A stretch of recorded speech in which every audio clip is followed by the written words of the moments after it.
அண்மை செய்தியை பார்த்துக் கொண்டிருக்கிறோம். சென்னை வடக்கு மண்டல கூடுதல் காவல் ஆணையர் இடமாற்றம் செய்யப்பட்டிருக்கிறார்.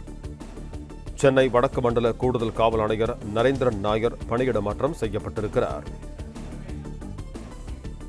நரேந்திரன் நாயர் பணியிடமாற்றம் செய்யப்பட்டு வடக்கு மண்டல கூடுதல் ஆணையராக பிரவேஷ்குமார் நியமனம் செய்யப்பட்டிருக்கிறார்.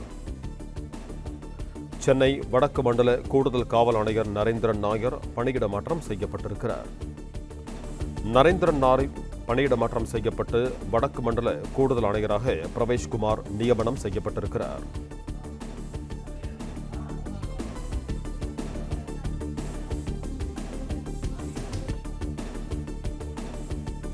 இது தொடர்பான கூடுதல் விவரங்களோடு இணைகிறார் எமது செய்தியாளர் சரவணன். வணக்கம் சரவணன், உங்களிடம் இருக்கும் தகவல்களை சொல்லுங்கள். தமிழகத்தில் 3 IPS அதிகாரிகள் இடமாற்றம் செய்யப்பட்டது தொடர்பான அறிவிப்பு தற்போது வெளியாகி இருக்கிறது. உள்துறை செயலாளர் தீரஜ்குமார் வெளியிட்டிருக்கக்கூடிய அந்த உத்தரவுல 3 IPS அதிகாரிகள் IG அந்தஸ்தில் இருக்கக்கூடிய அதிகாரிகளுக்கு இந்த இடமாற்றம் செய்யப்பட்ட அந்த உத்தரவு பிறப்பிக்கப்பட்டிருக்கிறது.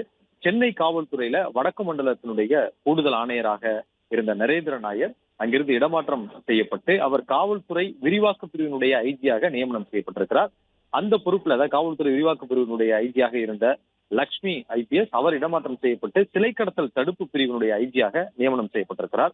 அதே போன்று சிலை கடத்தல் தடுப்பு பிரிவினுடைய IGயாக இருந்த பிரவேஷ்குமார் IPS அவர் இடமாற்றம் செய்யப்பட்டு சென்னை காவல்துறையில வடக்கு மண்டல கூடுதல் ஆணையராக நியமிக்கப்பட்டிருக்கிறார். இந்த 3 IPS அதிகாரிகள் அது IG அந்தஸ்தில் இருக்கக்கூடிய இந்த 3 அதிகாரிகளுக்கான இடமாற்றம் மற்றும் அவர்களுக்கான பணியிடங்கள் நியமனம் தொடர்பான உத்தரவு தற்பொழுது பிறப்பிக்கப்பட்டிருக்கிறது. இதே போன்று காவல்துறையில மேலும் பல அதிகாரிகள் இடமாற்றம் தொடர்பான உத்தரவும் அடுத்தடுத்து வரலாம் என்ற ஒரு எதிர்பார்ப்பும் காவல்துறை மத்தியில் தொடர்ந்து வெளியாகி இருக்கிறது.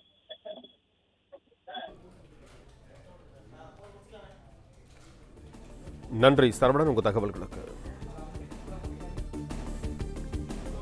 பிளே ஸ்டோர் மற்றும் ஆப் ஸ்டோரில் இருந்து பாலிமர் செயலியை QR கோடு மூலம் பதிவிறக்கம் செய்யுங்கள்.